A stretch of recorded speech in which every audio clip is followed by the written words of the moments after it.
Ringannya sholat bagi musafir. Fikih kelas 3 Madrasah Ibtidaiyah. Indikator pencapaian kompetensi.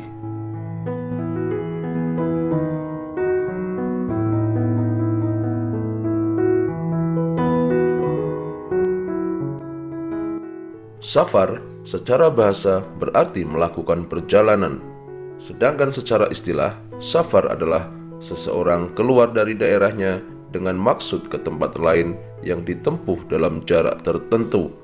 Orang yang melakukan perjalanan disebut musafir. Seseorang disebut musafir jika memenuhi 3 syarat, yaitu 1. Niat, 2. Keluar dari daerahnya, dan 3. Memenuhi jarak tertentu. Lalu bagaimana musafir melaksanakan sholat ketika harus melakukan perjalanan jauh?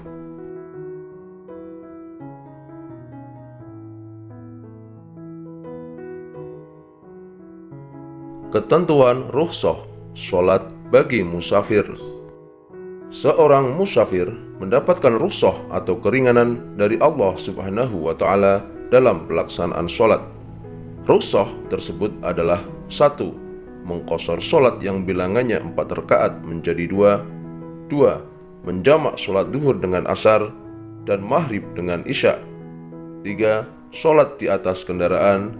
4. Tayamum dengan debu atau tanah pengganti wudhu dalam kondisi tidak mendapatkan air. Yang pertama, mengqashar atau meringkas sholat. Mengqashar sholat adalah meringkas sholat yang 4 rakaat menjadi 2 rakaat, yaitu pada sholat zuhur, asyar, dan isya. Sebagaimana firman Allah Subhanahu wa Ta'ala, "Wa idza darabtum fil ardi falaysa 'alaikum junahun an taqsuru minas sholati in khiftum ay yaftinakumul ladzina kafaru innal kafirina kanu lakum aduwwam mubina." Dan apabila kamu bepergian di muka bumi, maka tidaklah mengapa kamu mengqashar sembahyangmu jika kamu takut diserang orang-orang kafir. Sesungguhnya orang-orang kafir itu adalah musuh yang nyata bagimu. Quran Surat An-Nisa ayat 101. Syarat mengqashar atau meringkas sholat. Yang pertama, daerah yang dituju harus ditentukan. Hal ini agar bisa diketahui apakah boleh mengqashar sholatnya atau tidak. Yang kedua, tujuan perjalanannya harus mubah, bukan untuk bermaksiat. Karena rukhsah atau izin untuk mengqashar sholat dibolehkan bagi musafir yang bukan bertujuan untuk maksiat. Yang kedua, menjamak atau menggabung sholat. Bagi musafir boleh menjamak atau menggabung antara 2 sholat, yaitu menggabungkan antara sholat zuhur dengan asar atau maghrib dengan isya, dan dikerjakan dalam waktu salah satunya, yaitu boleh dikerjakan dalam waktu zuhur atau dalam waktu asar, begitu pula dalam waktu maghrib atau dalam waktu isya.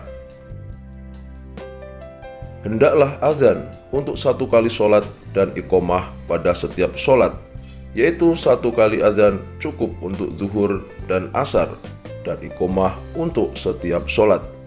Jadi seorang musafir boleh menjamak atau menggabung sholatnya, baik jamak takdim atau jamak takhir. An Ibni Abbasin radhiyallahu anhuma qala kana an-nabiyyu sallallahu alaihi wasallam yajma'u bainal maghribi wal isya'i idza jadda bihi sairu. Rawahu asy-Syaikhan. Sesuai dengan hadis dari Ibnu Abbas radhiyallahu an, ia berkata, sesungguhnya Rasulullah sallallahu alaihi wasallam menjamak atau menggabung antara maghrib dan isya jika dalam perjalanan. Hadis riwayat muttafaqun alaih. Syarat mendahulukan atau mentakdim sholat. Yang pertama, sholat yang pertama harus didahulukan, baru setelah itu sholat yang kedua. Sholat zuhur lebih dahulu, kemudian mentakdim sholat asar.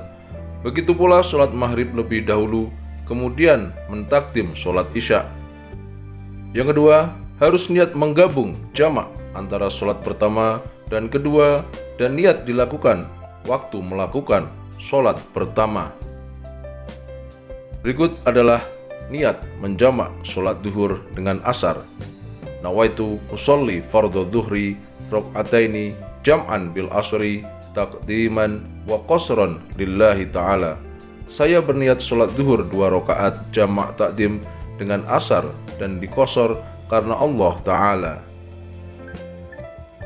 Syarat yang ketiga, kedua sholat harus dilakukan secara berturut-turut atau tertib, yaitu tidak boleh ditunda terlalu lama atau jangan diselangi dengan waktu yang panjang, karena kedua sholat dianggap satu sholat. Rasulullah SAW sewaktu menjamak kedua sholat, beliau melakukan secara berturut-turut dan tidak melakukan sholat sunnah antara kedua sholat. Yang keempat, harus masih dalam keadaan musafir sewaktu melakukan sholat kedua. Syarat menunda atau mentakhir sholat. Yang pertama, niat menunda atau mentakhir sholat pertama ke dalam sholat kedua di waktu sholat yang pertama. Misalnya, niat menunda sholat duhur ke waktu sholat asar, masuknya waktu sholat duhur dalam keadaan tidak sholat. Begitu pula niat menunda sholat maghrib ke waktu sholat isya, masuknya waktu sholat maghrib dalam keadaan tidak sholat. Berikut adalah niat jamak takhir sholat duhur dengan asar. Nawaitu usolli fardhu dhuhri rok'ataini jam'an bil asri takhiran wa qasran lillahi ta'ala. Saya berniat sholat duhur 2 rakaat jamak takhir dengan asar dan dikosor karena Allah Ta'ala. Syarat yang kedua, harus masih dalam keadaan musafir saat selesai sholat yang kedua. Sholat di atas kendaraan. Pada asalnya, sholat wajib tidak boleh ditunaikan di atas kendaraan. Hendaknya dikerjakan dengan turun dari kendaraan sebagaimana perbuatan Nabi Sallallahu Alaihi Wasallam, terkecuali dalam keadaan terpaksa seperti khawatir akan habisnya waktu sholat. Adapun tata cara sholat di atas kendaraan, baik itu pesawat, bus, kereta atau kapal laut, adalah sebagai berikut. Yang pertama, hendaklah sholat dengan berdiri menghadap kiblat apabila mampu. Jika tidak, maka sholatlah dengan duduk dan berisyarat ketika ruku dan sujud. Rasulullah Shallallahu Alaihi Wasallam pernah ditanya tentang sholat di atas perahu. Beliau menjawab, "Sholli qa'iman in lam takhaf al-gharaqa." Sholatlah dengan berdiri kecuali apabila kamu takut tenggelam. Hadis riwayat Al-Hakim.